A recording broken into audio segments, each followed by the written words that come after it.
함께 은혜 나누실 말씀 구약성경 창세기 7장 1절 말씀입니다. 함께 본문을 읽겠습니다. 여호와께서 노아에게 이르시되 너와 내 온 집은 방주로 들어가라. 이 세대에서 네가 내 앞에 의로움을 내가 보았음이니라. 아멘. 본문의 말씀을 가지고 내 온 집은 방주로 들어가라, 이러한 제목으로 은혜를 나누겠습니다. 추석 명절 이제 눈앞에 다가와 있습니다. 그러나 많은 분들이 고향을 찾는 걸음을 멈추었고 마음으로 또 영상으로 전화로 함께 명절을 보낼 것이라 이렇게 생각을 해봅니다. 명절을 보내는 우리 성도님들 가정 가운데 하나님의 은혜가 있고 평강이 있는 복된 명절 연휴가 되실 수 있기를 주님의 이름으로 축복합니다. 미국의 켄터키 주에 실제 크기의 축구장보다 더 크게 노아 방주 박물관을 만들었습니다. 그리고 전시를 하고 있는데요.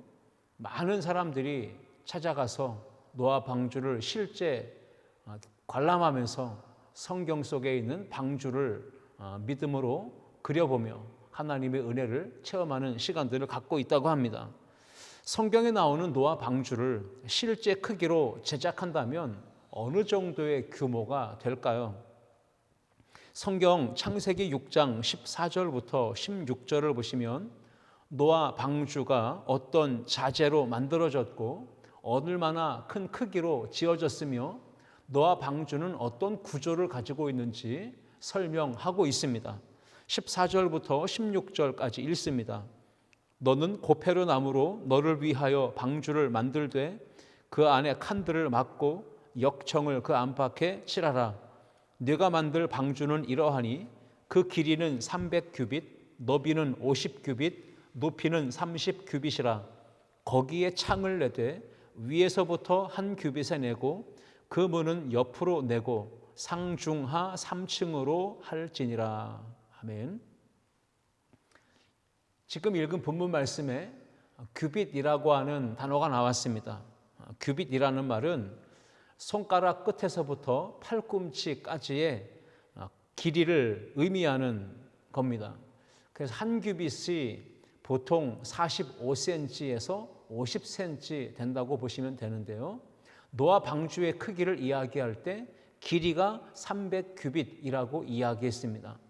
300규빗은 약 135m가량의 길이를 말합니다. 축구장보다도 더 길죠. 폭은, 넓이는 50규빗이라고 이야기했습니다. 넓이가 약 22.5m 정도로 생각을 하시면 되겠고요. 높이는 30규빗이라고 했으니까 13.5m에 해당됩니다. 이러하게 노아의 방주는 규모가 상당히 컸습니다. 노아 방주는 재료가 고페르 나무라고 소개하고 있습니다. 우리는 잣나무로 해석해 볼 수 있습니다. 노아 방주는 3층 구조로 되어 있고요. 창문이 있고 출입문이 있습니다. 이렇게 노아 방주가 지어졌는데 홍수 심판 가운데 가장 안전하게 보호받을 수 있는 구원의 방주였습니다. 노아 방주가 얼마나 안전한지 1993년도에 우리나라 해양연구원 해양시스템안전연구소에서 실험을 해보았습니다. 이 창세기에 나오는 노아 방주가 과연 선박으로서 배로서 얼마나 이 홍수의 심판 가운데 풍랑 가운데 안전한지 그것을 테스트하고 결과를 발표했는데 정말 놀라운 결과가 나왔습니다. 세계적으로 공인된 실험 시설에서 그렇게 실험을 실시했는데 그렇기 때문에 그 결과는 과학적으로 신뢰성을 보장받을 수 있는 겁니다. 인하대학교 조선해양공학과 이경호 교수님은 이 실험을 진행할 때 노아 방주를 50분의 1의 크기로 축소해서 모델을 만들었고요. 노아의 방주만 만든 것이 아니고 요즘 시대 많은 선박들의 구조가 있고 크기가 있는데 12척 이상의 배를 함께 축소해서 모델로 만들고 실험을 병행했습니다. 연구팀은 국제 규격의 대형 수조에 인공적인 파도와 바람을 일으켜서 3가지 항목을 테스트했다고 합니다. 첫 번째는 구조적 안전성입니다. 양쪽에서 파도가 쳤을 때 과연 이 배가 구조적으로 얼마나 부러지는가, 얼마나 안전한가를 평가했던 것입니다. 두 번째로는 보건 안전성입니다. 파도가 칠 때 방주는 배는 좌우로 흔들릴 겁니다. 좌우로 흔들리던 배들이 얼마나 빠른 속도로 중심을 잡고 균형을 잡고 다시 중심을 잡고 복원되는가, 이것을 테스트했던 것입니다. 세 번째는 파랑 안전성인데요. 이것은 내항 성능을 평가한 겁니다. 방주에 탄 사람들 그리고 노아 방주에 들어갔던 짐승들이 얼마나 평안하고 쾌적한 환경에서 방주의 안에 들어가 있었는가, 이것을 평가하는 내용이었습니다. 이 연구팀의 이경호 교수님은 이 실험을 진행하는 내내 마음속에 염려나 또 근심이나 걱정이 생겼습니다. 만약 이 실험했는데 성경에 나오는 노아의 방주가 안전성이 떨어진다면 구조적으로 또 복원 능력이나 또 여러 가지 내부의 쾌적한 환경이 모든 조건에 미치지 못해서 위험한 선박으로 판정되면 어떻게 하나, 이제 그것 때문에 걱정을 했지만 실험 결과 다른 12척의 선박이나 배에 비해서 노아의 방주가 가장 안정성을 가지고 있었다라는 결과가 나온 겁니다. 역사상 관측된 파도가 32m인데 노아의 방주는 43m의 파도에도 거뜬히 버텨낼 수 있는 안정성을 갖춘 배였다, 이런 결과를 내놓았습니다. 그러니까 결론적으로 노아의 방주는 구조적으로도 안전하고 복원 능력도 탁월하고 내항 성능도 가장 우수하다, 이런 평가를 받은 겁니다. 인하대학교 이경호 교수님은 2016년도에 창조 신앙교육 컨퍼런스에서 이렇게 그 당시의 연구와 또 실험의 결과를 이렇게 소감을 발표했습니다. 하나님의 지혜로 설계되고 만들어진 노아의 방주가 얼마나 과학적입니까? 하나님이 행하신 놀라운 사건입니다. 이렇게 이야기했습니다. 오늘 저는 우리 모두에게 이런 질문을 해보고 싶습니다.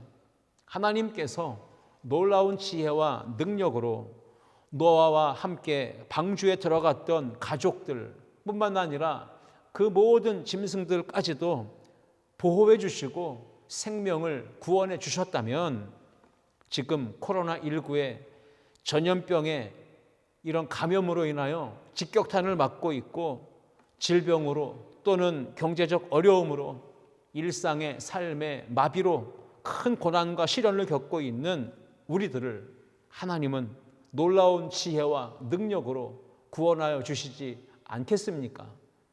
오늘 우리가 믿음으로 바라보고 또 소원을 가져야 되는 것은 하나님의 은혜, 하나님의 지혜, 하나님의 능력입니다. 바라기는 우리 아름다운 교회 성도님들이 하나님의 은혜와 하나님의 지혜와 능력으로 이 어려운 위기의 시대에 보호받고 생명이 보존되며 구원받는 놀라운 역사가 우리 안에 있기를 주님의 이름으로 축복합니다. 창세기에 나오는 이 노아 대홍수의 심판이 얼마나 많은 고난을 주었는지 우리가 가히 짐작해 볼 수 있을까요? 고난이 얼마나 컸는지 우리는 쉽게 비가 많이 왔겠다 이런 정도로 생각하지만 단순히 그 정도가 아니었습니다. 창세기 7장 11절과 12절을 보시면 노아가 600세 되던 해 둘째 달 곧 그 달 11의 날이라 그날에 큰 기품의 샘들이 터지며 하늘의 창들이 열려 40주야를 비가 땅에 쏟아졌더라라고 기록했습니다. 여러분, 이 정도의 상황이라면 그 당시의 모든 사람들 그리고 노아와 그의 가족들이 얼마나 두렵고 무섭고 불안에 떨었을까요? 오늘날 이 시대에 수많은 재난, 재해, 사건, 사고가 일어납니다. 홍수와 같은 시련, 고난, 거센 폭풍, 지금 코로나19와 같은 시련이, 풍랑이 우리 가운데 몰아쳐 올 때 여러분 두려워하지 말고 낙심하지 말아야 합니다. 그러할 때마다 하나님은 우리에게 말씀으로 위로하시고 또 우리에게 힘과 용기를 불어 넣어 주시기 때문입니다. 오늘 우리에게 주시는 위로의 말씀을 저는 이렇게 찾아보았습니다. 시편 32편 6절과 7절 말씀입니다. 이로 말미암아 모든 경건한 자는 주를 만날 기회를 얻어서 주께 기도할지라. 진실로 홍수가 범람할지라도 그에게 미치지 못하리이다. 주는 나의 은신처이오니 환난에서 나를 보호하시고 구원의 노래로 나를 두르시리이다. 시편의 기자는 고난이, 파도가 홍수처럼 내 삶을 향해 밀려온다 할지라도 하나님께서는 능력과 지혜로 우리를 지켜주시고 보호해 주시고 건져주신다고 하는 믿음의 고백을 하며 노래를 불렀던 것입니다. 오늘 모든 성도님들의 삶에도 어려움과 환난이, 고난이 밀려올 때 하나님의 구원을 바라보시며 하나님의 은혜와 능력을 사모하는 우리 모든 성도님들 되시기를 주님의 이름으로 축복합니다. 오늘은 세 가지를 살펴보려고 합니다. 성도를 구원하시는 하나님의 지혜와 능력에 대해서 함께 생각해 봅니다. 우리 첫 번째 읽겠습니다. 치우침 없는 믿음의 삶을 통해 구원하십니다. 아멘. 방주는 구원을 상징합니다. 하나님의 은혜를 상징합니다. 보호하시며 지키시는 하나님의 손길을 의미합니다. 창세기 6장 18절과 19절을 보시면 하나님께서 홍수로 세상을 심판하시기 전에 노아와 약속, 언약을 맺으셨습니다. 18절부터 읽습니다. 그러나 노아는 내가 내 언약을 세우리니 너는 네 아들들과 네 아내와 네 며느리들과 함께 그 방주로 들어가고 혈육 있는 모든 생물을 너는 각기 암소 한 쌍씩 방주로 이끌어들여 너와 함께 생명을 보존하게 하되. 아멘. 하나님은 심판 가운데 온 땅을 홍수로 멸망하시려고 하셨습니다.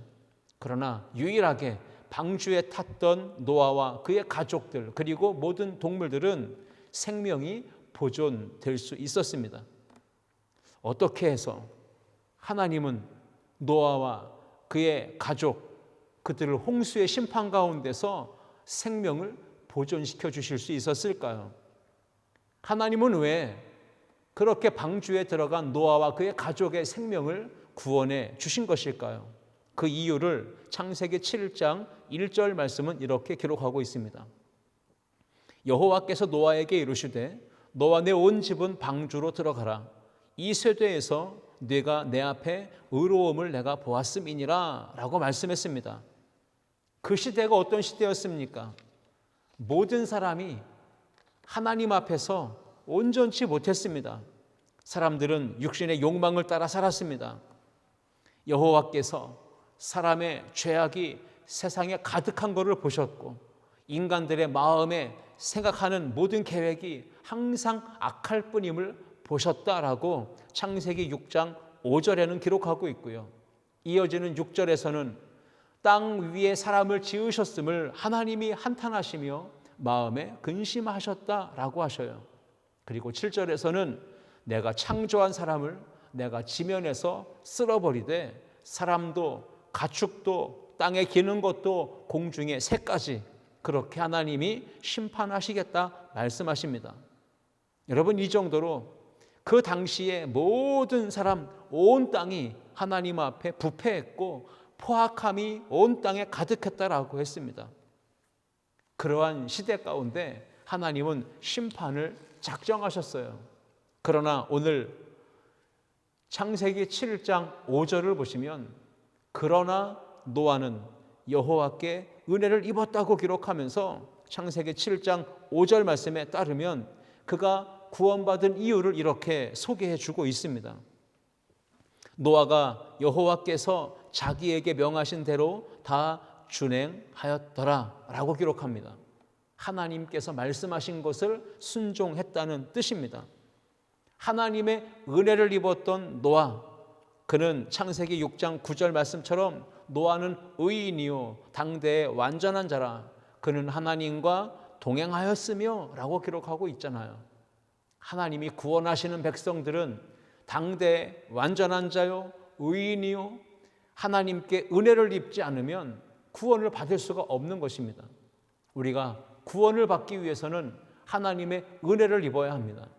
하나님의 은혜를 입은 성도는 이 땅에 사는 동안 의인으로 살아가야 합니다. 노아의 의로움을 보시고 하나님이 구원하셨듯이 우리도 의로움을 가지고 믿음으로 말씀에 순종하는 삶을 살 때 하나님의 구원하심의 은혜를 입을 줄 믿습니다. 우리는 치우침이 없는 걸음으로 믿음의 삶을 통해 나아가면 하나님의 구원의 역사를 경험하게 될 것입니다. 창세기 7장 5절 이하에 이제 노아가 하나님의 말씀대로 준행했다라고 기록했는데, 만약에 노아가 하나님의 말씀대로 준행하지 않았다면, 순종하지 않았다면 자신도 가족도 그 모든 짐승들도 다 구원받지 못하고 멸망하고 말았을 겁니다. 히브리서 11장 7절에 따르면 노아는 믿음으로 아직 보이지 않는 일에 대해서 경고하심 받았고 하나님을 경외함으로 방주를 지어서 그 집을 구원했다라고 기록하고 있습니다. 그로 말미암아 세상을 정죄하고 믿음을 따르는 의의 상속자가 되었다라고 기록합니다. 여러분의 인생 가운데 찾아오는 고난이 있습니다. 시련, 풍파가 있습니다.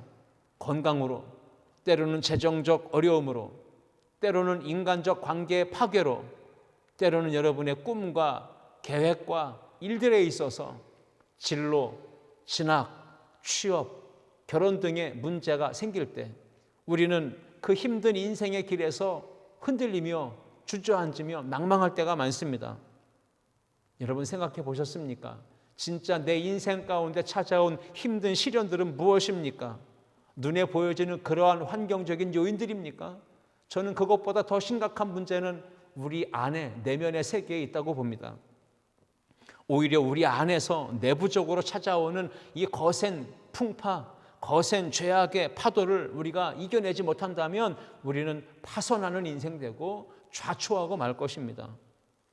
홍수 가운데서 노아의 방주가 구조적인 안정성을 가지고 복원의 능력을 가졌고 파랑 안전성으로 쾌적한 환경에서 그들이 보호받고 구원받을 수 있었듯이 우리가 죄악의 파도 속에 있지만 흔들리지 않고 요동하지 않고 표류하지 않고 파손되지 않으려면 우리 안에 구조적 안전성을 갖춰야 됩니다. 복원의 능력이 강력하게 있어야 됩니다. 파랑 안전성도 우리가 겸비해야만 합니다.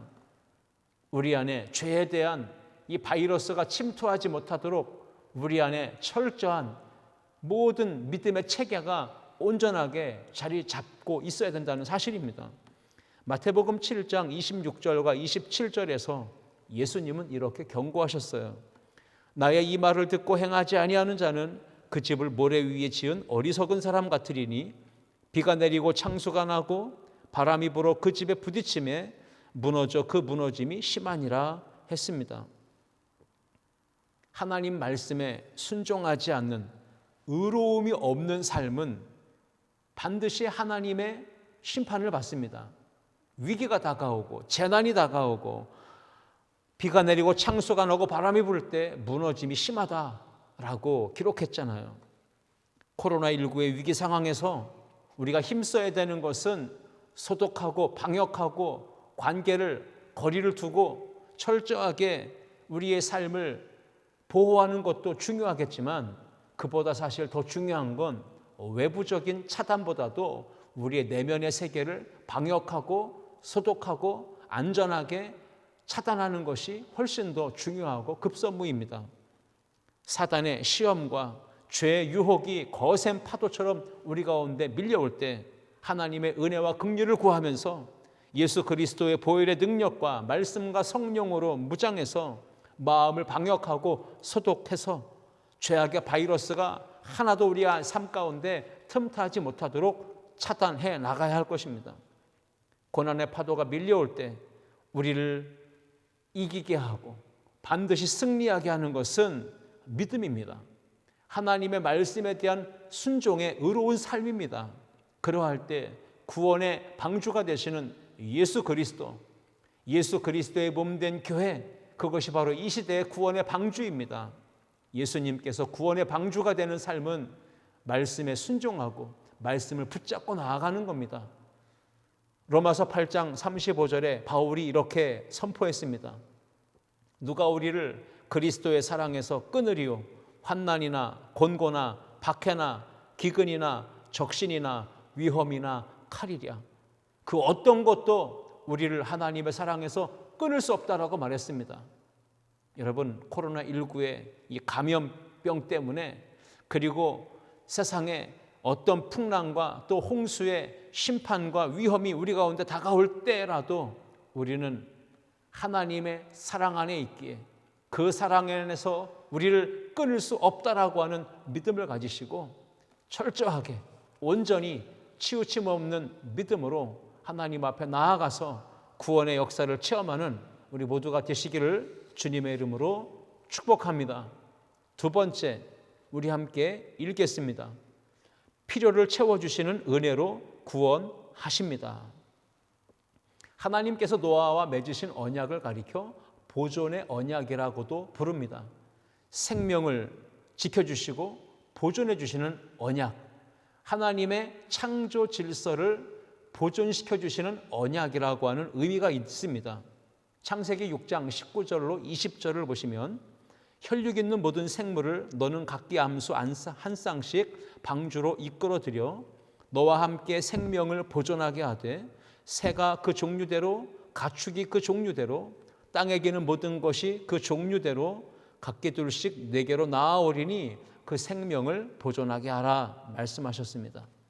하나님께서는 노아가 직접 밖에 나가서 정결한 짐승, 부정한 짐승을 찾고 그리고 잡고 가려내고 직접 끌고 와서 방주 안에 들여놓는 이런 수고를 하지 않도록 하나님께서 직접 각기 종류대로 짐승을 인도해 오셨습니다. 그리고 방주 안에 들어가게 해주셨어요. 이것이 바로 하나님의 은혜입니다. 우리가 하려면 어려운 일이지만 하나님이 하시면 쉬운 일입니다. 노아가 하려고 했으면 불가능한 일일 수 있었습니다. 그런데 하나님이 그렇게 하셨기에 아주 쉽고 빨리 그 일이 진행될 수 있었습니다. 오늘 본문 19절과 20절에 두 번에 걸쳐 반복되는 말이 무엇입니까? 생명을 보존하게 한다라는 말씀입니다. 그 의미는 그 생명을 계속해서 살게 하라라고 하는 뜻이 있습니다. 창세기 6장 21절 말씀에 이렇게 기록합니다. 너는 먹을 모든 양식을 네개로 가져다가 저축하라. 이것이 너와 그들의 먹을 것이 되리라. 저축하라는 말이 있습니다. 방주에 탔던 노아와 그의 가족들과 짐승들이 홍수의 심판 기간 1년 동안 먹고 살며 생존할 수 있도록 하나님께서 저축하게 하셨어요. 그리고 그것이 먹을거리가 되게 하셨습니다. 방주 안에서는 농사를 지을 수도 채집할 수도 수렵할 수도 없으니까 하나님께서 홍수의 심판 기간 1년이 넘는 기간 동안에 그 안에서 일용할 양식을 공급해 주셨고 필요한 것들을 채워주셨고 하나님은 그렇게 은혜와 지혜와 능력으로 방주에 탔던 모든 사람들, 모든 짐승들을 구원해 주셨으며 생명을 생존하도록 보존시켜 주셨어요. 여러분, 야곱이 형 에서의 낯을 피해서 하란 땅으로 도망했습니다. 아무것도 가지지 않은 채. 그런데 하나님은 광야에서 야곱을 지켜주셨어요. 하란 땅의 외삼촌 라반의 집에서 먹고 살며 생존할 수 있도록 일용할 양식을 공급해 주셨어요. 비록 외삼촌 라반이 악독 고용주 같았고 노동력과 임금이 착취됐지만 하나님은 그러한 환경에서도 야곱에게 일거리를 주셨고요.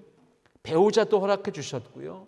자녀도 낳게 하셨고 나중에는 소유가 많아져 거부가 되게까지 하셨어요. 야곱이 후에 고백하며 나는 험악한 세월을 살았다라고 이야기했는데, 여러분, 야곱의 인생 말년에 그의 아들 요셉은 애굽의 국무총리가 되었습니다. 요셉의 두 아들을 축복하는 야곱, 에브라임과 므낫세의 머리에 손을 어긋나게 얹고 이렇게 축복했습니다. 창세기 48장 15절과 16절을 보시면 그가 요셉을 위하여 축복하여 이르되 내 조부 아브라함과 아버지 이삭이 섬기던 하나님, 나의 출생으로부터 지금까지 나를 기르신 하나님, 나를 모든 환난에서 건지신 여호와의 사자께서, 여러분, 이렇게 야곱이 하나님을 어떻게 말하고 있습니까? 요셉을 위해 그 아들들을 축복할 때 야곱은 나의 출생으로부터 지금까지 나를 기르신 하나님이라고 소개하고 있습니다. 나를 길러주신 하나님, 나를 모든 환난에서 건져주신 하나님이라고 소개하고 있습니다. 특별히 나를 기르신 하나님이라는 말은 생명을 보존하여 지금까지 계속하여 살게 하신 하나님이란 뜻을 가지고 있습니다. 지금까지, 태어나는 날부터 지금까지 나를 길러주시며 일용할 양식을 공급하여 먹여주시며 나의 생명을 살게 하신 그 하나님의 이름으로 요셉을 위하여 두 아들 에브라임과 므낫세에게 축복했던 겁니다.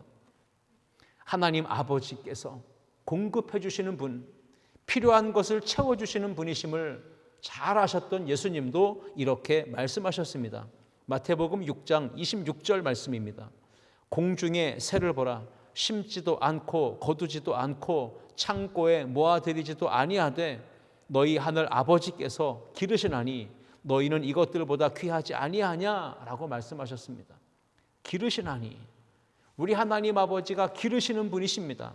생명을 끝까지 지켜주시며 보존하게 하시는 분이시라는 의미예요. 하나님은 자기 아들 독생자 예수 그리스도까지 아끼지 아니하시고 우리 모든 사람을 위해 내어주셨습니다. 우리가 그 하나님의 사랑을 믿기 때문에 이러한 어려움과 위기의 상황마다 힘을 얻고 용기를 얻을 수 있습니다. 하나님이 노아의 방주에 정결한 짐승도 태웠지만 함께 부정한 짐승도 태우셨어요. 하나님의 은혜를 상징하고 구원을 상징하는 방주에 정결한 짐승만 태운 게 아니라 부정한 짐승도 태우셨다는 의미는 무엇입니까? 그것은 바로 타락하여 죄 가운데 살아가고 있는 부정한 우리 인생조차도 하나님은 불쌍히 여기셔서 긍휼과 자비를 베푸시며 누구든지 구원의 방주에 들어오기만 하면 구원해 주시고 생존하도록 보존시켜 주신다고 하는 약속이 이 구원의 방주에 담겨 있는 메시지입니다. 방주는 예수님의 품이며 주님의 몸된 교회를 상징합니다. 성도는, 모든 사람들은 구원을 얻기 위하여 주님의 몸된 교회로 들어와야 합니다. 구원의 방주이신 예수님의 품으로 들어와야 하는 것입니다. 코로나 이후 3년 한국교회 대담한 도전이라는 책을 쓴 최현식 목사님이 있습니다. 바이러스가 바꿔놓은 세상, 교회의 사역은 어떻게 달라지는가? 코로나19 사태를 사명적 관점에서 바라보라고 이렇게 제안하면서 이 책의 내용을 기록했는데요. 한국교회가 앞으로 코로나19 이후 그 시대를 준비하면서 대처해 나가는 그러한 부분들을 자세하게 기록해 놓았습니다. 교회는 요셉이 7년의 풍년의 기간 동안 장차 다가올 7년의 흉년을 대비했듯이 교회는 코로나19 시대를 지나가고 있는 가운데 앞으로의 시대를 대비해야 합니다.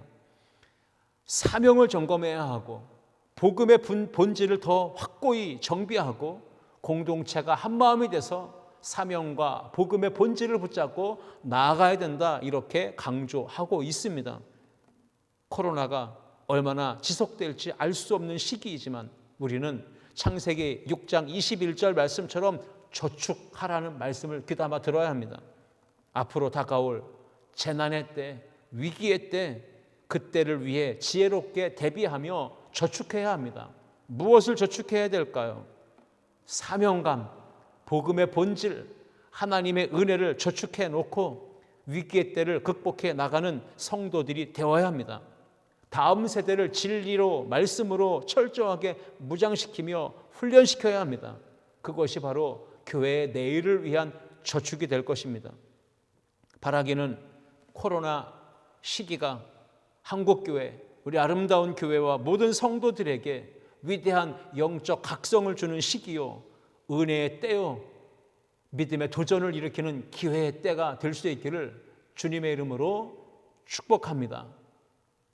이제 마지막 세 번째 함께 읽겠습니다. 다음 세대를 보존시키시는 은혜로 구원하십니다. 하나님은 노아 한 사람만 구원하신 게 아닙니다. 노아와 그의 가족들, 아들들과 자부들, 아내까지 8식구를 구원해 주셨습니다. 그리고 뿐만 아니라 하나님은 짐승들 다음 세대까지도 그 씨가 온 지면에 유전하게 하라 말씀하시며 보존시켜 주십니다. 창세기 7장 2절과 3절 말씀입니다. 너는 모든 정결한 짐승은 암수 7씩, 부정한 것은 암수 2씩을 네게로 데려오며 공중의 새도 암수 7씩을 데려와 그 씨를 온 지면에 유전하게 하라 라고 말씀하고 계십니다. 유전하게 하다라는 말씀이 다음 세대를 계속해서 책임 있게 돌보시는 하나님의 은혜로운 행위를 뜻하는 말씀입니다. 애굽의 총리가 된 요셉이 형들이 복수, 보복을 두려워하고 있을 때 요셉은 내가 기르겠습니다.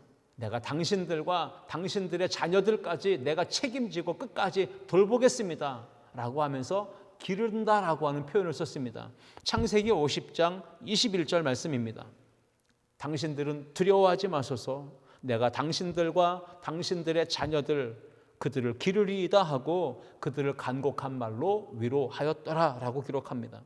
여기서 기르리이다 라고 하는 말은 앞서 유전하게 하다라는 말과 동일한 의미를 가지고 있는 단어가 사용됐습니다. 형들의 자녀 그리고 그들의 자녀 세대까지 내가 계속해서 책임감을 가지고 돌보고 길러서 그들의 생명이 계속 유전되게 하겠다라고 하는 말이었습니다. 그러므로 우리 부모 세대는 어떻게 해야 됩니까? 출애굽했던 이스라엘 백성들 1세대, 부모 세대는 부정적인 생각을 가지고 불신앙적 믿음을, 행동을 가졌습니다. 우리가 가나안 땅에 들어갈지라도 가나안 땅에 있는 이 네피림 아낙 자손들이 우리를 칼로 죽이고 그리고 우리의 자녀들까지도 그렇게 죽이고 말 것이다 하면서 미래에 대한 희망을 갖지 않았습니다. 믿음으로 반응하지 않고 부정적으로 생각하고 한탄했습니다. 출애굽 1세대는 그들의 말대로 미래가 없었습니다. 광야에서 40년을 방황하며 모두 죽고 말았습니다. 그러나 하나님께서는 광야에서 태어난 2세대, 20세 미만의 다음 세대는 광야에서 돌보아 주셨고 지켜주셨고 길러주셨고 그들의 생명을 보존되게 하셨습니다. 모든 필요한 양식을 공급해 주시며 그들의 생명이 유전되게 하셨어요.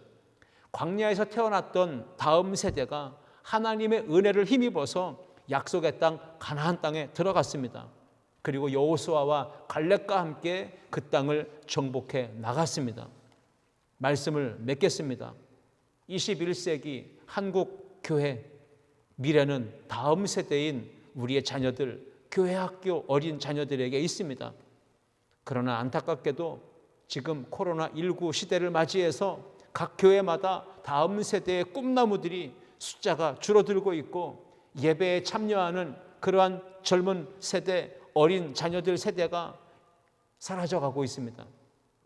교회에서의 신앙교육은 약화되고 있고 정지되어지고 있습니다.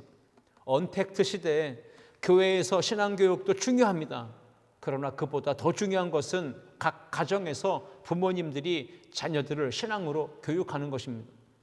자녀 세대에게 하나님을 경외하는 믿음을 심어줄 수 있어야 합니다. 어떠한 힘든 일이, 어려운 일이 다가온다 할지라도 하나님을 경외하는 믿음을 온전히 전수하는 신실한 믿음의 부모들이 다 되시기를 주님의 이름으로 축복합니다.